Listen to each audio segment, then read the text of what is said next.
حکومت کا یہ دعویٰ ہے کہ عسکری اور سویلین قیادت کے درمیان مثالی ہم آہنگی ہے۔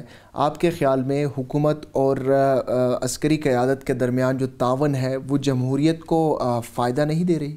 اس میں تو کوئی دو رائے نہیں ہے کہ کوئی ملک بغیر فوج کے تو نہیں چل سکتا۔ اس کی تو میں حمایت کرتا ہوں کہ جو امریکہ میں ہوا، ظاہر ہے کہ جب امریکہ میں بات چیت ہوتی ہے وہ ریاست کے لیے ہوتی ہے، چاہے نواز شریف کر رہا ہوتا ہے یا عمران خان کر رہا ہوتا ہے یا آپ کر رہے ہوتے ہیں، وہ ہم سمجھتے ہیں کہ وہ ملک کی بات ہے۔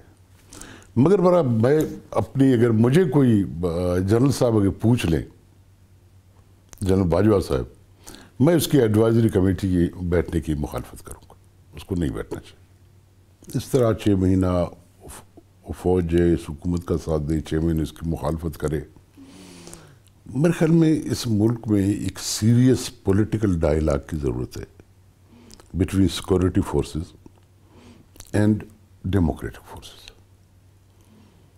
کیونکہ پاور سینٹرز بہت مکس اپ ہو گئے ہیں۔ یہ آپ کو علیحدہ کرنے ہوں گے اور ایک دوسرے کو ایکسیپٹ کرنا ہوگا، جو ابھی تک نہیں ہوا ہے۔ جو پولیٹیکل مائنڈ ہے وہ آج بھی بہت سی چیزیں ایسی ہیں جو فوج کے حوالے سے وہ شک کی نظر سے دیکھتے ہیں۔ بہت سی چیزیں سویلین سائٹ کی ہیں جو فوج کی طرف سے شک کی نظر سے دیکھے جاتے ہیں۔ حاصل بزنجو صاحب، بلوچستان کا جو سب سے بڑا مسئلہ ہے وہ لاپتہ افراد کا ہے، اور حکومت کا یہ دعویٰ ہے کہ لاپتہ افراد میں سے بیشتر جو ہیں وہ اب گھروں کو واپس لوٹ رہے ہیں، تو اس دعوے میں کتنی صداقت ہے؟ مسئلہ حل ہونے کی طرح نہیں جا رہا ہے، مسئلہ کمپلیکیٹڈ ہوتا جا رہا ہے۔ مسئلے کا ایک حل ہم نے نکالا تھا جب ڈاکٹر مالک وزیر اعلیٰ تھا، ہم حکومت میں تھے۔ وی ہیو ٹرائیڈ اور بسٹ، ہماری بات بہت آگے چلی گئی۔ آئندہ اور 2-3 میجر گروپس جو ہے وہ آنے کے لیے تیار ہو گئے تھے۔ رکاوٹ کیا بنی وہاں؟ دیکھیں، میں اسی لیے بات پہ پریشان ہوں کہ رکاوٹ کون بن سکتا ہے جب ہم ان سے نیگوشیشن کرنے گئے with permission of the chief of the army staff and prime minister Pakistan. Raheel Sharif اور نواز شریف ایک ساتھ بیٹھ کے انہوں نے ہمیں اجازت دی کہ آپ لوگ جا کے بات چیت کریں، برامدہ بھٹی سے اور باقی گروپ سے بھی ہم نے کہا کہ 2nd-3rd فیز میں بات کریں گے۔ ان کی اجازت کے ملے ہم ان سے، اور ان سے جو نیگوشیشن ہوئی وہ آ کے ہم نے پرائم منسٹر کو اور آرمی چیف کو دونوں کو رپورٹ بھی کیا، اور اس پہ بھی دونوں ایگری ہو گئے کہ یہ جو ڈیمانڈ ہے ان کے، یہ ایکسیپٹیبل ہے، یہ کوئی مشکل ڈیمانڈ نہیں۔ ان کے مطالبات کیا تھے؟ کوئی خاص نہیں تھے۔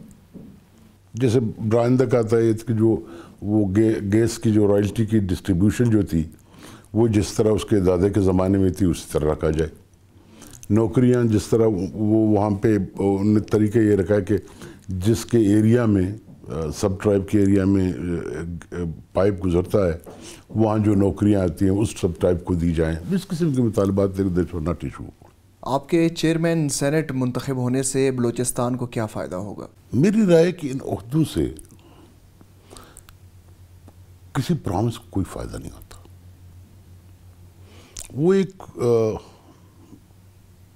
ڈگنیفائڈ پوسٹ ہے، اپر ہاؤس ہے، سب سے زیادہ لیجسلیشن یہیں پہ ہوتی ہے، تو دس از دا امپورٹنس آف ان کی اتنی ہی ہے۔ اگر ہم یہ کہیں کہ اس کا کوئی بینیفٹ صوبے کو ملے گا، آئی ڈونٹ تھنک سو۔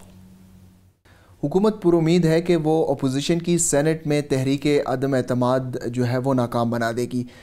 کیا حکومت کے اپوزیشن کے سینیٹرز کے ساتھ بیک ڈور رابطے بھی موجود ہیں؟ دیکھیں، حکومت کی کوشش ہے کہ وہ کسی نہ کسی طرح جو اپوزیشن کے سینیٹر ہیں ان کی وفاداریاں تبدیل کر لیں۔ دیکھیں، اور تو کوئی طریقہ نہیں ہوتا۔ دیکھیں، یہ یاری دوستی والی بات نہیں ہے کہ آپ میرے دوست ہیں میں آپ کو ووٹ دوں گا۔ اگر آپ پی ٹی آئی کے ہیں اور میں نون کا ہوں تو یاری دوستی میں تو ہم آپ کی مدد تو نہیں کر سکتے کیونکہ آپ پی ٹی آئی میں ہیں، یا آپ میری یاری دوستی میں تو مدد نہیں کر سکتے۔ دین وہ پریشر یوز کریں گے، لالچ دیں گے، خرابی کریں گے، جو ایک اچھا ٹریڈیشن نہیں ہے جو ہمارے ملک میں پہلے بھی چلتا رہا۔